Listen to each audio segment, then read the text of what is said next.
Друзья, добрый вечер. А давайте мы с вами сегодня немножечко пофантазируем. Вы любите фантазировать? Я очень люблю фантазировать. С самого детства фантазировал. И это на самом деле очень хорошо расширяет кругозор. Так вот, давайте предположим, что мы с вами Верховный Совет Светлых Сил. Где-то там далеко-далеко. Ну, предположим, да? И вот мы собрались с вами на собрание и решаем очень важный вопрос. Друзья, мы теряем Землю. Земля в руках темных сил, там правят злые люди, постоянные войны, причиняют вред планете, друг друга уничтожают. И их технологии уже настолько развиты, что они уже могут не только сами себя уничтожить, но и уничтожить весь этот мир на планете и причинить очень серьезные повреждения самой планете. Надо что-то делать, времени очень мало. Вот давайте думать, что же нам делать. Ну, может быть, давайте пошлем им проповедника, чтобы он научил их, как надо жить, как правильно. Ну, да посылали уже нескольких человек, посылали. Ну так они все равно постоянно трактуют по-своему, делятся на какие-то конфессии, на какие-то религии. От этого, по-моему, еще больше они разъединились. Даже войны религиозные бывают. Не пойдет такой вариант. А может быть, давайте пошлем нашего человека в образе какого-нибудь мирового лидера, какой-нибудь сверхдержавы. Ну да, хорошая мысль. То есть, чтобы он показал правильный путь. Но опять же здесь другие страны, темные силы опять начнут войны против этого государства, там всякие санкции, давление, цензура, тоже не пойдет. Ну а что тогда остается? Ну может быть, давайте явим им чудо, может быть, там с небес ангел спустится, громогласный голос с небес. Ну да, будет эффективно, но боюсь, что придут люди в черном и все правильно людям объяснят по-научному. Все в порядке. Пришельца не было. Вспышка света на небе вовсе не НЛО. Просто метан, попав в теплые слои атмосферы, преломил свет Венеры.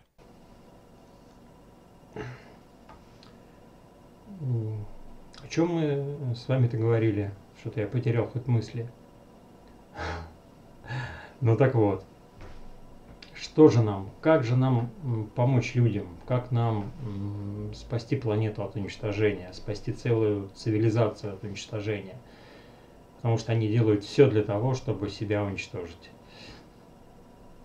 А может быть, давайте пошлем его в образе музыканта, в образе артиста. Артистов они любят, они спокойненько гастролируют по всему миру, никто им ничего не запрещает.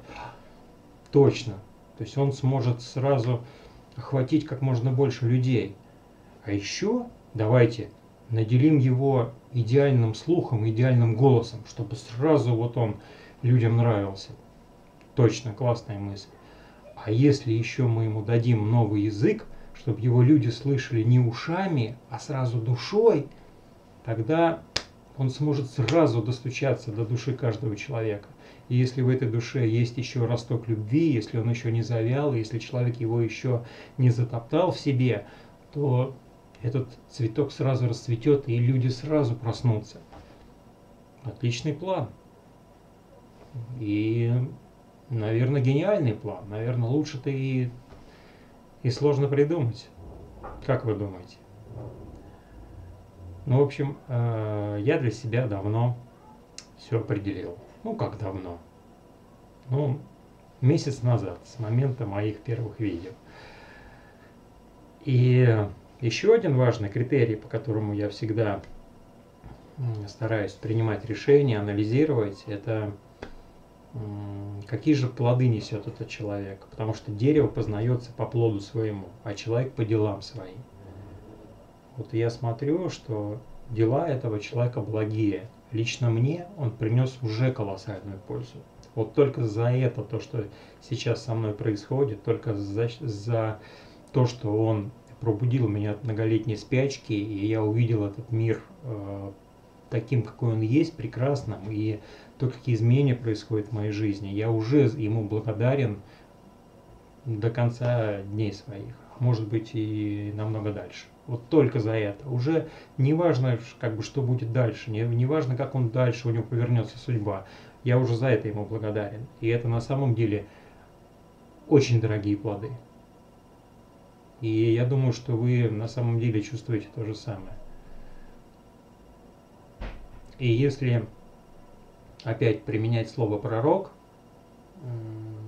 который в определенной религии как бы запрещен, да, говорить, что какой-то новый пророк приходит, то ну, какие должны быть у него критерии? То есть это должен быть человек с планетарным влиянием.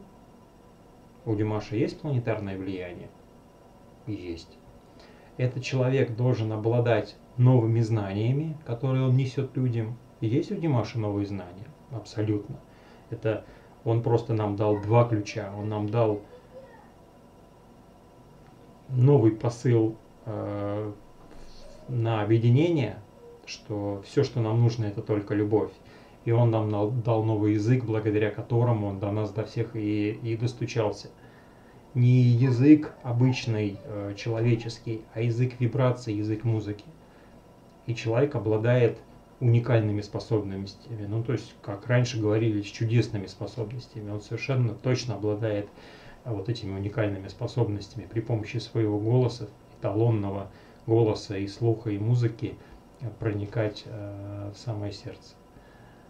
Ну вот я ответил на все эти вопросы. Надеюсь, что вы тоже. Все, всех обнял. До новых встреч.